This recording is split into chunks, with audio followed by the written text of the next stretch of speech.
People are walking to the podium.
22nd. Yes, we are. Absolutely. Remember, I'm 20-second delay, so you got 20 seconds.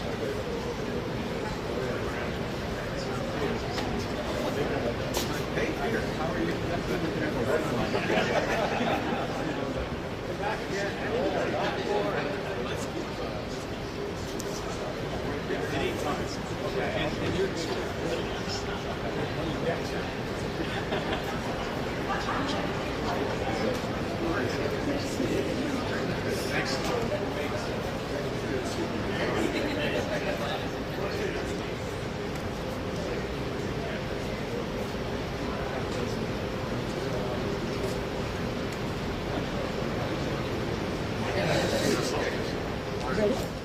Nope.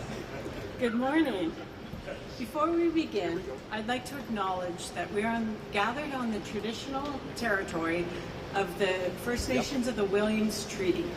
This includes the Mississaugas of Scugog Island, Alderville First Nation, Hiawatha First Nation, Curve Lake First Nation, and the Chippewas of Georgina Island, Beausoleil, and Roma. We respectfully acknowledge that the Indigenous peoples are the original stewards and caretakers of Turtle Island. They continue to maintain this responsibility to ensure its health and integrity for generations to come. We offer our gratitude to the Indigenous communities for their care of and teachings about this land on which we have the privilege to live. As a company, OPG remains committed to developing positive and mutually beneficial relationships with the Indigenous communities that we work with. On behalf of OPG's employees and partners across Ontario, it's my great honor to welcome Prime Minister Mark Carney, Premier Doug Ford, Minister Peter Bethlenfalvy, Minister Tim Hodgson, and Durham MPP and Minister Todd McCarthy. And welcome to all of our special guests, including Mayor Foster and OPG Board Chair Wendy Key. I want to also acknowledge Minister Stephen Lecce and Minister Francois-Philippe Champagne, who could not be here with us today, but are very much a part of why we are here. Today, we're standing in front of a life-size mock-up of a nuclear reactor face. It's not representative of a small modular reactor, but it's where our SMR journey began. In this space and on this mock-up, hundreds of skilled trades workers, engineers, and project managers spent hundreds of hours planning and practicing for our Darlington Nuclear Refurbishment Project. With the finish line of this project very much in sight, the $12.9 billion refurbishment remains ahead of schedule and on budget. Beyond the 30 years of reliable clean energy, this project has given OPG so much more. It's honed our nuclear project skills. It's trained and equipped our nuclear workforce. It's reinvigorated the nuclear supply chain and taught us thousands of lessons on how to execute with safety, quality, and efficiency. And probably most importantly now, it gave OPG the confidence to take on SMRs, the first new nuclear build in more than 30 years. It occurred to me that two of Darlington's original units were actually commissioned and came online in 1993, which happens to be the last time the Jays won the World Series, so I'd say that's a pretty good sign. And today, at an adjacent site, work is well underway on the Darlington New Nuclear Project. It will feature 4 BWRX 300 SMRs, with the first unit targeted to be in service by the end of 2030. Once complete, the 4 SMRs will generate 1,200 megawatts of clean electricity, enough to power 1.2 million homes.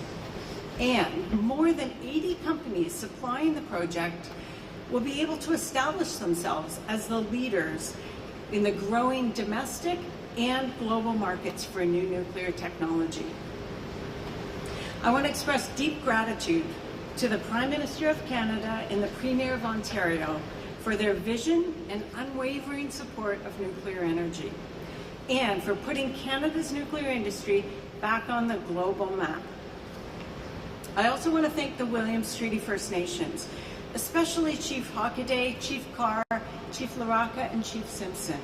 We look forward to continuing to work with you to build respective, collaborative relationships. And now let's get to the part of the batting order you're all waiting for. Please join me in welcoming Prime Minister Mark Carney to the podium.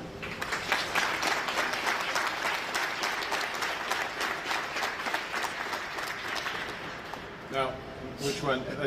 We're going to say something very similar, but I might as well use my remarks. Thank you very much, Cole. It is a pleasure to be here. It's a pleasure to be number 2 in the batting order before the slugger comes behind me. It's great to be in Bowmanville with all of you. Premier Ford, thank you for being here. Thank you for your leadership over these years. And let me just say a personal note, I deeply value the partnership that we have forged over the last 6 months in the interests of Ontarians and in the interests of Canadians. We are both focused on building a strong economy. We are laser focused on getting big projects, such as the one we're discussing today, we're launching today, getting those big projects built faster, and together delivering for the people of Ontario. Nicole, congratulations to you and your team at Ontario Power Generation for what you've accomplished in recent years with the refurbishment, being a driving force in clean energy in this province. You have big champions in the Premier and myself and our governments. Minister Hodgson, Minister Bethlen Falvey, Mr. McCarthy, thank you for being here, and to my colleagues from the House, thank you for being here, the MPs from the region. You know, we're united in a mission to create new opportunities for workers and our businesses. We're united to build big, build bold, and build now. Last night I was at the University of Ottawa, and I highlighted more of our new government's plan to build Canada strong, to transform our economy from one that has become too reliant on the United States to one that's stronger and more resilient, to take control of our future as Canadians. Because the world is increasingly dangerous and divided, and new technologies have brought distant threats to our door. And the trade war is causing massive economic uncertainty that is holding back investment and is costing jobs, including jobs here in Ontario. What we're experiencing is not a transition, it's a rupture. It's a sharp change in a very short period of time. And in order to confront those challenges, in order to emerge stronger, Canadians must chart a new course, our own course. Take control of our future, bet big on ourselves, and, like the Jays, play to win. So, in a few weeks' time, on November 4th, we will table our first federal budget. It will make generational investments with a plan to protect our communities, our borders, and our way of life. To build an economy stronger, where everyone has a chance to get ahead, and to empower Canadians with new opportunities, with better careers, and lower cost of living. Our plan, first and foremost, is to build, so we can take control of our future, as I said. In the last 6 months, our government has been relentlessly focused on this mission. We started by creating the right conditions to get big things built faster. Notre plan consiste d'abord et avant tout à bâtir pour être maître de notre propre avenir. Au cours des 6 derniers mois, le nouveau gouvernement du Canada s'est concentré sans relâche sur cette mission. D'abord, nous créons les conditions propices à la réalisation de grands projets plus rapidement. Because for too long, the construction of major infrastructure projects has been stalled by an arduous, inefficient federal approval processes. Uncertainty, red tape, duplication and complicated review processes have held that investment back, curbed investment. You know, to receive approval, major projects had to undergo numerous reviews and assessments that often happen one after another instead of all running in parallel. Say OPG knows how to run processes in parallel. Our government should be able to run processes in parallel. For too long, when federal agencies examined a new project, their immediate question has been, why? We're changing that. We've changed that. Now we ask, how? At the end of June, we passed the One Canadian Economy Act with bipartisan support. And it removes federal barriers to internal trade, and let me salute the Premier for his leadership as the head of the Council of Federation in making that a priority. What that act also does is it fast-tracks the approvals of nation-building projects. In August, we opened what we call the Major Projects Office, which serves as a single point of contact to get nation-building projects built faster. Projects that will turbocharge our economy. Projects which will help Canadians export to new partners around the world. Projects that will create hundreds of thousands, not just jobs, hundreds of thousands of high-paying careers, good union careers for Canadian workers. In September, we announced the first group, the first tranche of these projects that we referred to the Major Projects Office for accelerated deployment. On top of that list is the new Darlington nuclear project. And today, that's why we're here, to make a generational investment. An investment that will extend Canada's world leadership in clean energy. We are an energy superpower, and we are only getting stronger. This project will make us the first in the G7 to have an entirely new kind of nuclear reactor. Aujourd'hui, nous réalisons un investissement sans précédent pour faire du Canada un leader mondial de l'énergie propre, pour faire de nous le premier pays du G7 à disposer de nouveaux types de réacteurs nucléaires. Canada's new government is putting forward $2 billion to build new clean energy technology, the first of its kind in Canada. And with the Canada Growth Fund, and I want to salute Deborah Rita, the CEO of PSP, who oversees the Canada Growth Fund. With the Canada Growth Fund, we are building 4 small modular reactors, technology that will power homes in Ontario with clean energy. Once built, each new reactor will be able to power 300,000 homes with that clean energy, keeping your lights on and keeping your air clean. This project alone, the first phase of this project, will drive $500 million annually into Ontario's nuclear supply chain, the supply chain Nicole just referenced that has been renewed and reinforced. And it will position Canada as the global leader in the deployment of small modular reactors, a leadership we can take to other markets. La technologie propre, c'est l'avenir. Et le Canada, en étant l'une des premières à concevoir et à adopter cette technologie, va pouvoir soutenir la concurrence dans l'économie mondiale.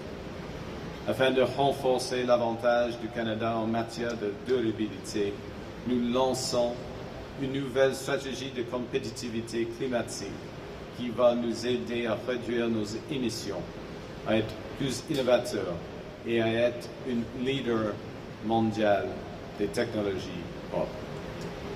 The Darlington new nuclear project will sustain 3,700 jobs annually, including 18,000 additional jobs during construction. Those 3,700 jobs, they'll extend over the next 65 years. A couple of more World Series trips for the Jays. Jobs like the plant workers who are here with us today, fulfilling careers in the trades, working to provide Ontario families with power. Now, that building doesn't only create those jobs, it also supports our industries. And with our Buy Canadian policy, when we build, we will be our own best customer.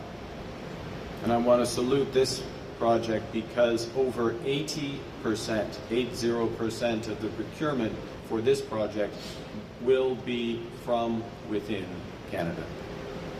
Nos grands projets seront réalisés à l'aide de l'acier de l'Ontario, de l'aluminium du Québec et de bois d'œuvre de la Colombie-Britannique.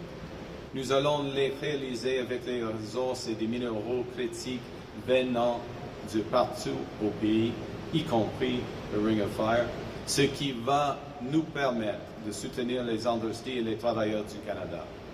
Quand nous réalisons des projets au Canada, nous aidons les industries canadiennes, les travailleurs canadiens et les familles canadiennes.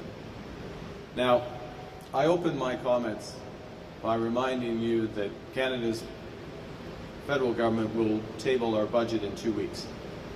And in that budget, we're going to have to make responsible choices, difficult choices, pragmatic choices.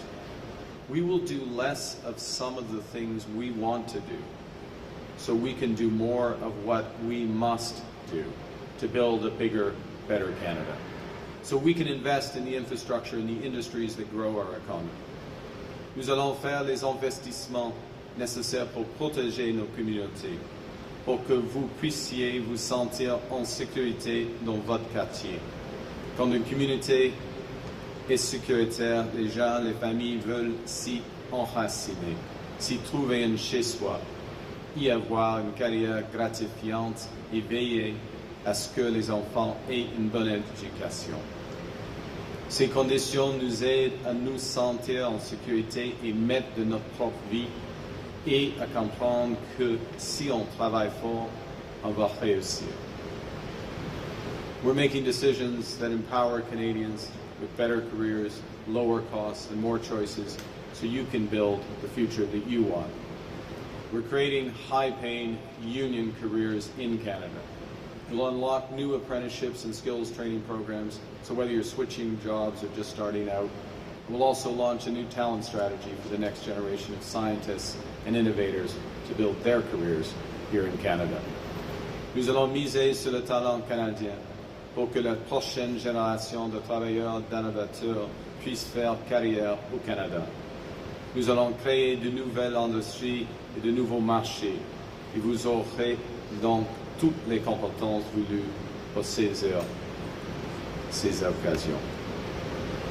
This country has always been a nation of builders. In the 70s, we built the CN Tower, the tallest in the world, a symbol of Canadian innovation. In the 90s, we connected PEI in New Brunswick with the Confederation Bridge, spanning an incredible 13 kilometers.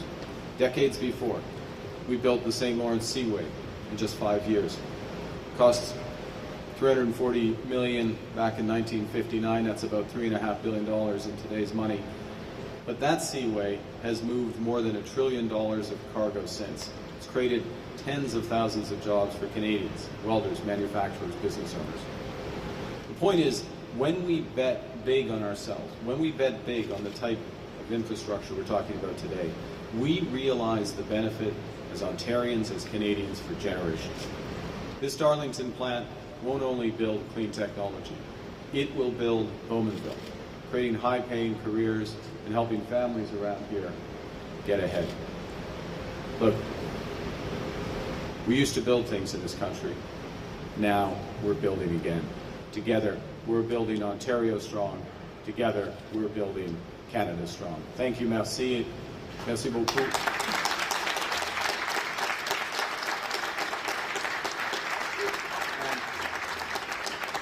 And it's now my great pleasure to give you the Premier of Ontario, Doug Ford.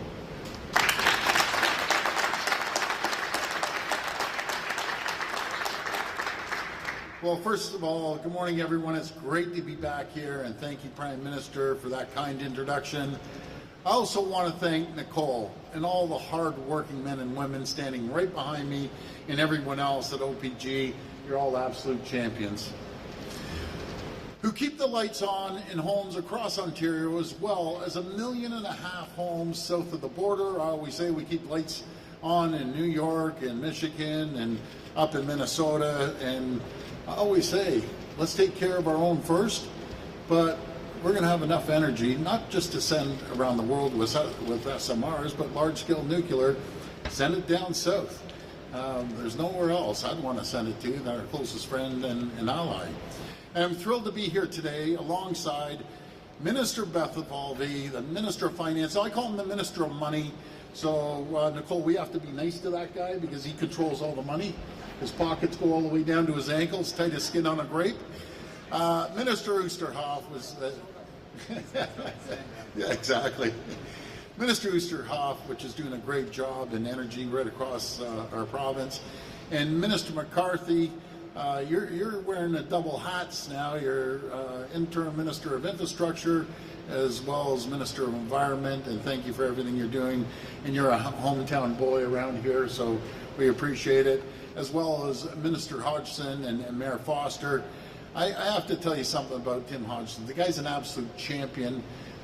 He was a chair of Ontario Hydro. We appreciate everything that you did, Tim. One of his many all-stars. This guy, I'll tell you, didn't they call him killer on the floor?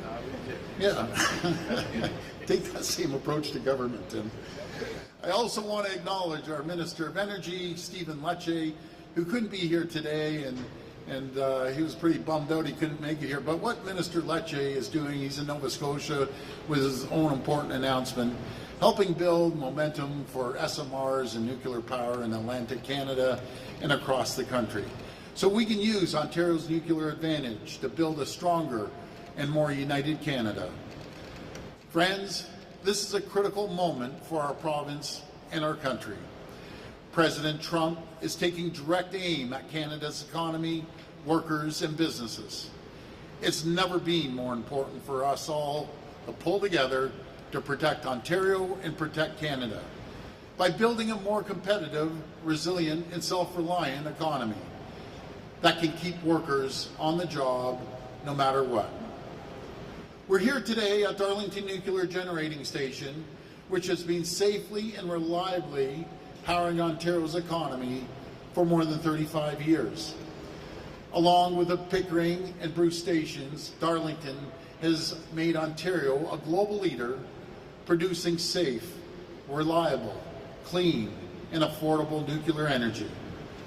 And with energy demand in Ontario expected to increase dramatically, we're building on that success. For starters, as the Prime Minister mentioned, we're building the first SMRs in the G7. Matter of fact, we're leading the G7 in building SMRs right here at Darlington, with construction already underway. It's an incredible achievement, but it's only the first step. As work continues, I'm pleased to announce that Ontario is investing up to $1 billion through the Building Ontario Fund to support the construction of these SMRs. And I'm absolutely thrilled that the federal government is stepping up with its own investment of $2 billion. It shows what we can accomplish when Canadians work together across provinces and across party lines. I've always said I don't give two hoots what color of stripe people come from, as long as they work together and collaborate together. And I couldn't ask for a better champion than the person right behind me. He feels the same way. And we're going to do powerful things together and give people hope and show them the future of a strong economy. Because when Canadians work together, we can stand up to anything and anyone, including President Trump. Today's a great first step, but it's also just a down payment. To unlock Ontario's full potential, the SMRs being built at Darlington will help create more than 18,000 Canadian jobs during construction and add more than $38 billion to Canada's GDP over the next 65 years. We're also making sure that at least 80% of the project spending goes to Ontario companies, and we're using Ontario products at every opportunity so that Ontario tax dollars support Ontario workers. That includes using steel made here in the province by Ontario steel workers to build the new SMRs. With tariffs and economic uncertainty hammering Ontario's workers and businesses, this is exactly the sort of investment our province needs. But we need to do even more.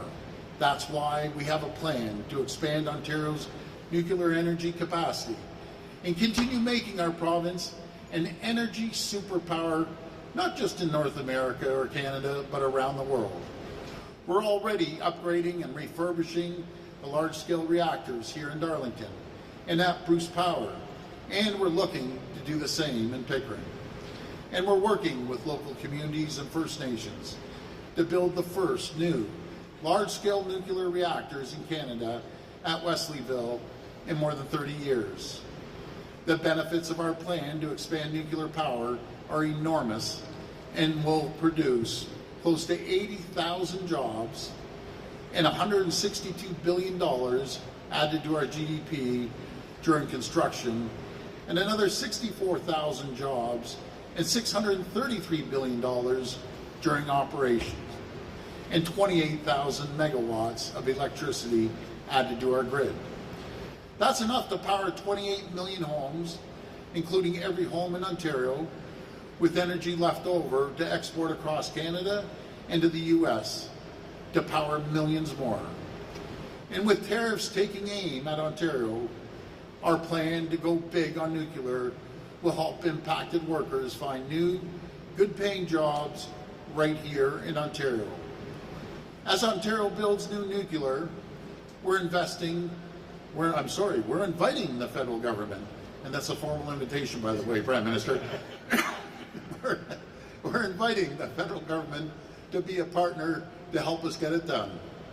In the meantime, our government is doubling down on our plan to protect Ontario, to make our province the most competitive, most resilient, the most self-reliant economy in the G7, so we can continue to attract new jobs and investments and protect our workers. We're cutting red tape to speed up approvals, and we're asking the federal government to do the same.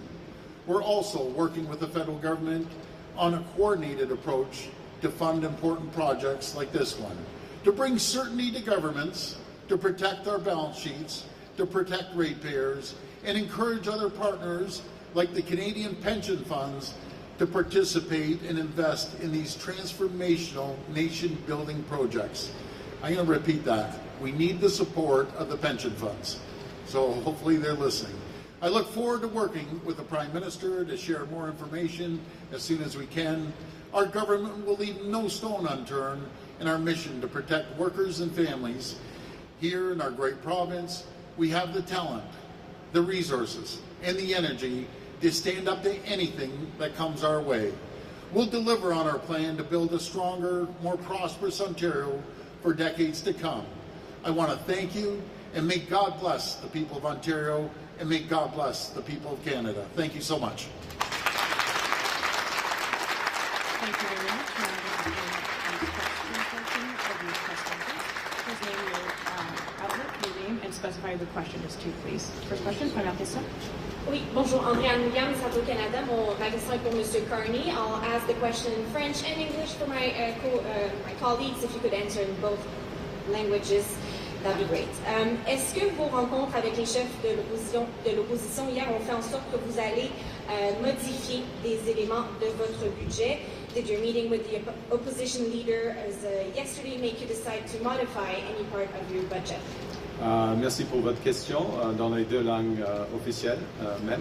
Et nous sommes dans une situation, comme le Premier ministre de l'Ontario vient de souligner, une situation avec plusieurs défis à cause de la guerre tarifaire américaine. Et il faut agir. Il faut bâtir notre économie, il faut avoir un plan audacieux. En même temps, il faut réduire le gaspillage, la duplication dans les dépenses à l'échelle du gouvernement fédéral. Et on va faire les deux. On va dépenser moins afin que les Canadiens, y compris l'Ontario, puissent investir plus. Ce sera un budget pour le moment. Ce sera un budget avec beaucoup d'ambition. Un budget que rendons-nous mettre chez nous. Et j'invite les partis, d'autres membres du Parlement de voter pour le budget. Et nous sommes ouverts pour les bonnes idées. Pas des chicanes, pas des slogans, mais des bonnes idées afin d'atteindre ces objectifs pour les Canadiens et Canadiennes. Look, as the Premier just emphasized, we face big challenges because of the tariff war. Here in Ontario, I think the term was a hammering job, and we're laser focused on having a response that makes us brings control back to be masters in our own home. For the federal budget, that means several things. It means this has to be an ambitious, bold budget that's focused on building this economy. And we will do everything that it takes in order to do that. From reducing red tape to making generational investments that crowd in hundreds and hundreds of billions of dollars of private investment here in Ontario and across Canada, including investment, as the Premier mentioned, I'm sure, from the pension funds of Canada, but more broadly. While we do that, we also need to get a control of federal spending. We will eliminate duplication, we'll eliminate waste. We will do more with less. So we're going to take some tough and we'll take some difficult decisions. We'll spend less, we'll invest more. We welcome good ideas from the opposition parties. But above all, and when they come, we will incorporate them in the budget. Above all, though, to be clear, we will do what's necessary for this moment.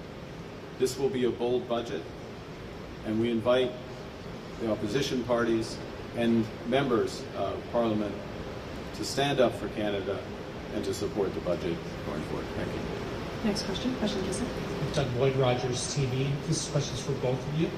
Just with GM down the road 10 minutes from here, what's your message to the workers there with all these automotive jobs leaving this country, this province, and heading to the States? What if that does happen? What will your government do for these workers and for municipalities? Okay, so there's several aspects. Let me start. The Premier will answer. The first is specifically with respect to the plant. There are obligations that GM has specifically to the workers and payments to the workers under the collective bargaining agreement. We've been discussing directly with the company and coordinating with the province of Ontario. GM is going to honor those obligations. That's the simple and most direct thing. The second thing, though, is we're not satisfied with that because the question is we're working hard for what else can be done with the plant, a different model. Could it be incorporated in terms of our defense industrial strategy, other opportunities for that plant and for those workers. Then there is the broader issue in terms of the auto sector and working hard to get the best deal. I mean, the reality is that two things are true. The situation in terms of U.S. tariffs have changed dramatically in several of our most important industries, particularly in the auto sectors. That is one point, and that's causing a number of these challenges, although specifically with respect to the GM plant, it was as much about a model that didn't work as it was about the tariff situation, but they have to deal with the tariff situation. So that's one thing. At the same time, we pay the lowest tariffs on autos and auto parts into the United States. The point is so we have the best deal with respect to autos, but we have to work to get it even better. It starts with working up the supply chain on steel and aluminum. We go to that. So it's part of a bigger set of negotiations with the Americans, which we're working hard to do. But the biggest point, so those are the elements we do, but the biggest point is why we're here today. We can control the power here in Ontario. We can control the technological innovation that makes these SMRs possible. We can create tens and tens, and we are creating tens and tens of thousands of jobs here in Ontario that extends the leadership of Ontario and of Canada in clean energy and being an energy superpower. And guess what? That is not just going to keep the lights on in millions of homes here in Ontario, every home ultimately when the full strategy is in place, but it's going to attract new manufacturing, it's going to attract new businesses, everything from agriculture to AI, and create those generational opportunities for profits. And that's what we're focused on at the same time we're dealing with the immediate issues. And Premier, please. Thank you, Prime Minister. First of all, I'm never going to give up on our workers up in Oshawa or Ingersoll. There's always new opportunities. I remember the last time GM, they closed down. And then they opened up and did the fastest build they've ever done in the history of that company. I just have to remind the President and CEO of General Motors, you'll be held accountable. We have an agreement with you. You're going to be held accountable with our uniformed members and accountable for the agreement that we put together. And also, I want to remind them that Canadians, we buy close to anywhere from 280,000 to 300,000 cars, General Motor products.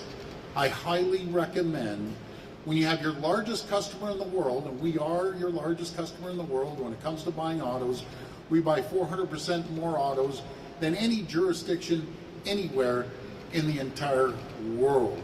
Over 800,000 vehicles we buy from the U.S., and the ones we make here and we ship down there, 50% of them are made with American parts. So they need to think long and hard, or they're going to lose the support of the Canadian people from coast to coast to coast. But we're going to continue working, and I have faith with General Motors that they may have a change of mind, because we have the best auto workers anywhere in the entire world. We produce more quality cars faster, quicker than anywhere in the world.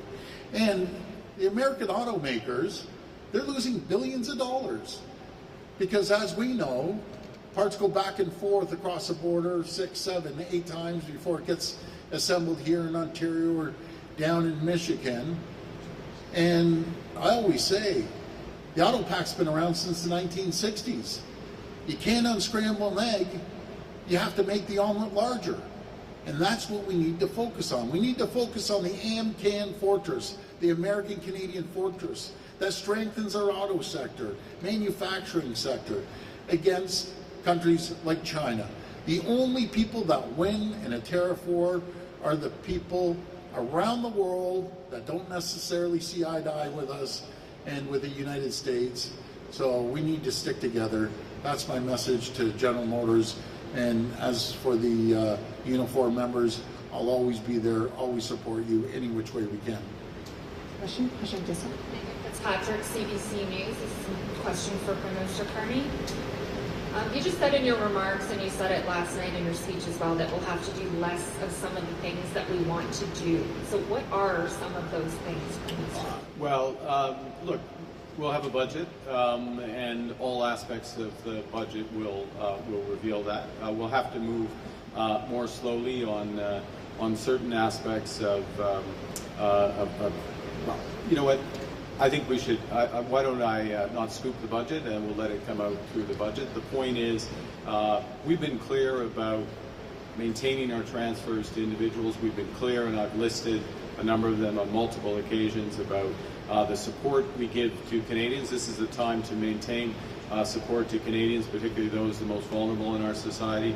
So whether it's health transfers to the provinces or child care support, including working together with the province of Ontario, dental care, national school food program, which we just made permanent, helping 400,000 kids in the most vulnerable families in our country, and on.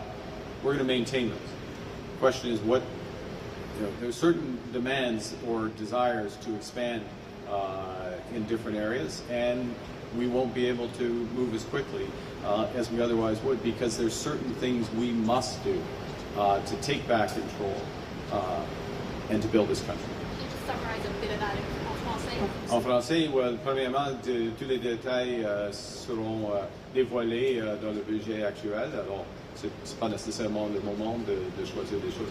Mais nous sommes clairs qu'on va protéger des grands programmes sociaux.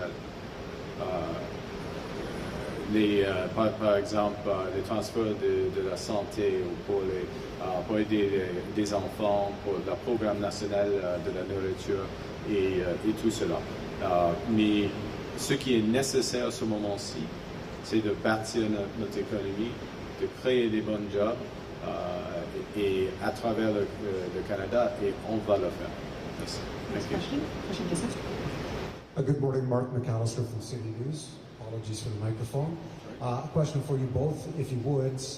When it comes to U.S. trade negotiations, Premier Ford, you had suggested that it was important to hit back hard if those negotiations weren't going well.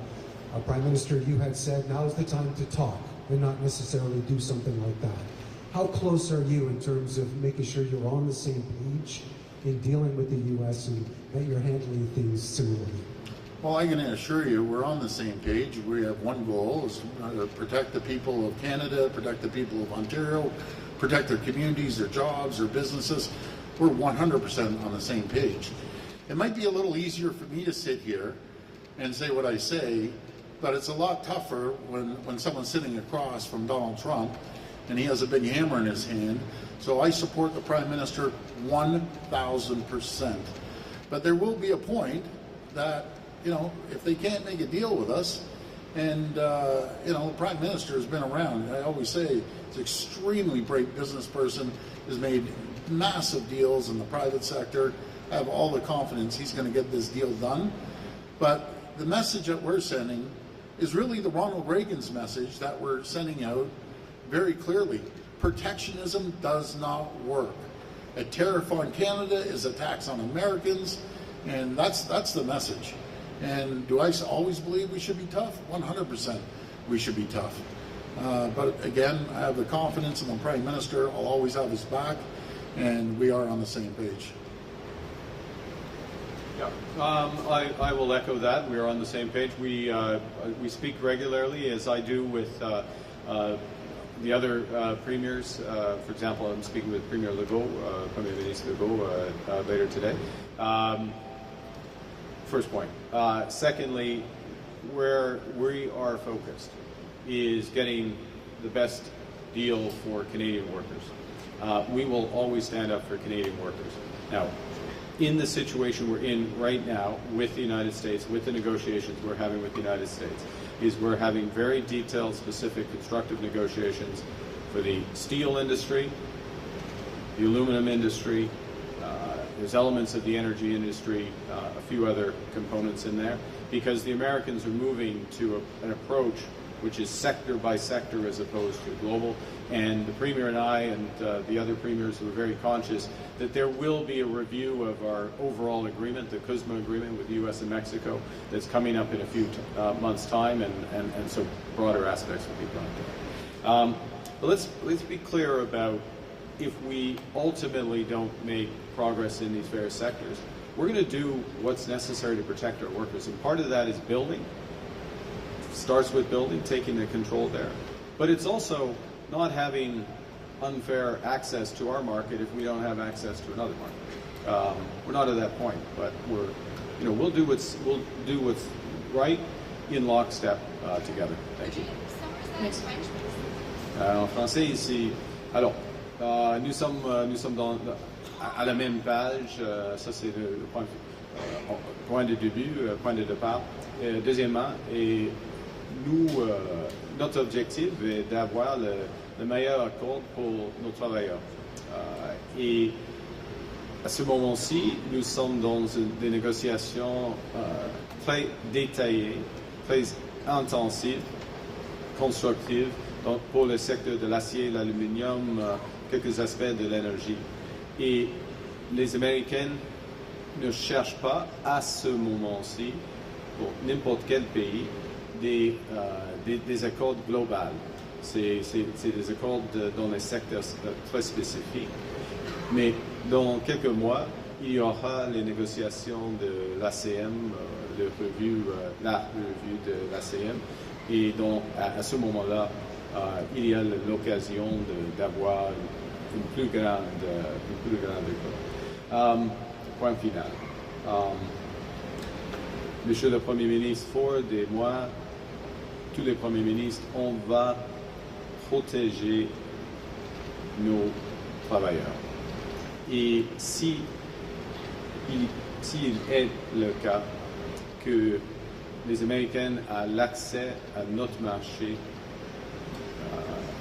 d'une manière qui n'est pas appropriée par rapport à notre accès à leur marché, on va changer les termes. Mais ce n'est pas le cas à ce moment-ci. Next question. Prochaine question. Siobhan Morris, CTV News. Question for Prime Minister Carney. The Premier has said he believes that you will adopt his tunnel under Highway 401 as a nation-building project. Is that something you are prepared to do? Well, look, we're having discussions, we're sequencing the discussions with the province of Ontario and all the provinces on big infrastructure projects that do multiple things. They unlock big economic benefits for Canada. Ideally, they connect different parts of the country in ways that create even further opportunities. They're aligned with our climate objectives. They have meaningful Indigenous participation, as is the case here. So we look for all of those aspects. We began with this project. We have a number of things that we're discussing for the next group of projects that will be announced by Grey Cup. And so there's a sequence here. We are just getting started, to be clear. These are major, major projects, but this is just the start of the ambition. And I think Canadians can feel confident that this country, this province has more than enough opportunity and ambition and firepower to give ourselves far more than the Americans are taking away, regardless of what happens with negotiation. Thank you. Next question. Prochaine question. Moya Dillon, Metroline. This is for Premier Ford. I was wondering if you had any update or a timeline on completion for the Bowmanville GO extension. Well, the Bowmanville GO, we're going full steam. You want to handle that? Go ahead. There you go. You got to talk to the Bowmanville guy. I'm happy to report that the Bowmanville GO train extension is very much on track, literally and figuratively. So the investment's been made, the commitment was made with the Premier by my side in mid-2022, and I'm fortunate to sit not only at the Cabinet table but on Treasury Board, Management Board of Cabinet. And we are absolutely committed to this extension. It's a part of our overall investment in public transit. It's essential to keep the people of Ontario moving. And Durham Region, where we are today in Bowmanville, is one of the fastest growing areas of the province, so it's essential. And Bowmanville gets a lot of attention because it's part of our growth plan. So I look forward to reporting in more detail in the months to come. Thanks very much. Thank you. We'll have time for one last question. Dernière question. Good morning, Nathaniel Dove from Global News. My question is mostly for the Prime Minister, but hoping the Premier can weigh in at the end of it. Prime Minister, given your commitment last night to see non-U.S. exports eventually double, how does today's announcement fit into achieving that objective? Have there been any interest or commitments from Europeans on this project? Wondering what the exports would also mean for the Premier. Well, there's a couple. I'll say a couple of things. First, not just eventually double within the next decade, so much more specific. And you set a goal, but you got to have strategies that are consistent with that goal. So part of those strategies that are consistent with the goal are new energy and trade corridors. So Minister Hodgson's here, a series of LNG and other opportunities, reinforcing of the Port of Montreal, Contrecoeur, one of the projects alongside this that we're doing. It's creating more capacity. You're going to see a lot more Grays Bay Port in Nunavut, as well as just so creating capacity so we can export more. You got to do that in order to have it happen. As I say, you'll see more on that. Then what are we exporting more of? It can be critical minerals from the Ring of Fire and building that up. We're working closely in terms of unlocking that enormous potential that is here. It's manufacturing capability that comes here. Let me bring it back to this element. This will further improve the energy competitiveness of Ontario. So yes, it's heating homes, but you've got an energy surplus that's being built in Ontario. Some of that energy can be exported to the United States. Obviously, some is already, and some more could be.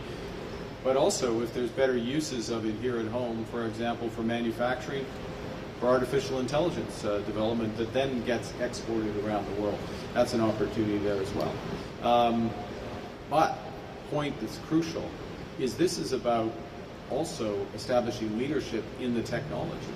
And the technology and that expertise housed in the men and women behind me and their counterparts, housed in companies like GE, Hitachi, and the supply chain through here, housed in other elements of the Canadian nuclear, all the way back to Cameco, who will be supplying the fuel.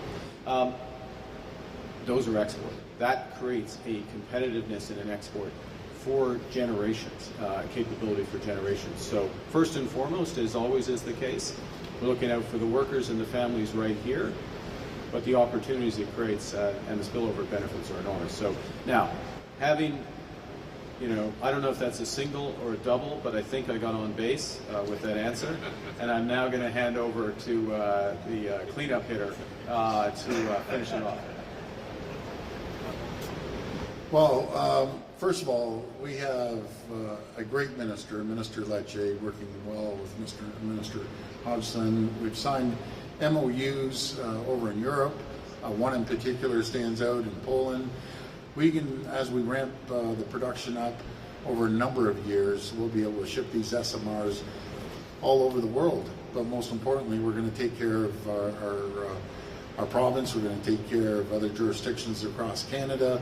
We can put an SMR up into a mining project rather than building 1,200 kilometers of transmission lines. It will eliminate that, and it'll just make us more competitive around the world. We'll be competitive when it comes to critical minerals and energy. But I always say the foundation of everything we do, be it healthcare, education, infrastructure, is one thing. That's our economy. And without a strong economy, none of us can put money into those other sectors. But I'm 100% confident that we're going to get through this little bump in the road. We're going to be more prosperous, stronger, wealthiest nation in the entire world because we work together. We work collaboratively together. That is key to any success, is when you have two levels of government, and even municipal governments as well, all working together. So I just want to thank Nicole, everyone from OPG. I want to thank the partnership that we built over the last 6 months with the Prime Minister. And as the Prime Minister said, we're just starting. We're going to blaze a new trail from coast to coast to coast, and Ontario's going to play a massive part in it. So I want to thank everyone, and may God bless the people of Ontario. Thank you. Thank you, Mr.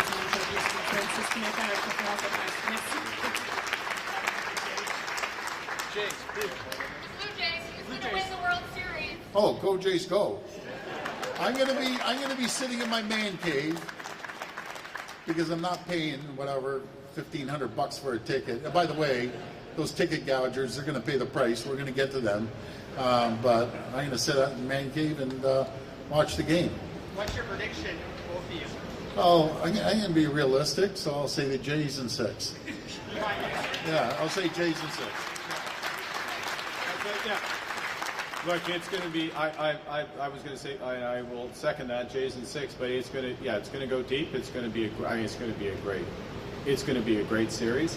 But we've got depth, we've got fire. You see the performance. It's going to be fantastic. I'll be watching in, I don't know, man caves in Asian. I'll be in Asian man caves for some reason. I've got like the world's worst timed trip. Yes. We have cigars in my man cave. Any bets with the U.S.? Bets with the U.S. It's funny. They haven't called. I think they're scared. I think your leadership is scared. Have you texted with President Trump lately? I talked to President. We are in contact, frequent contact. I look forward to seeing the President in Asia at APEC. Thank you very much. Thank you.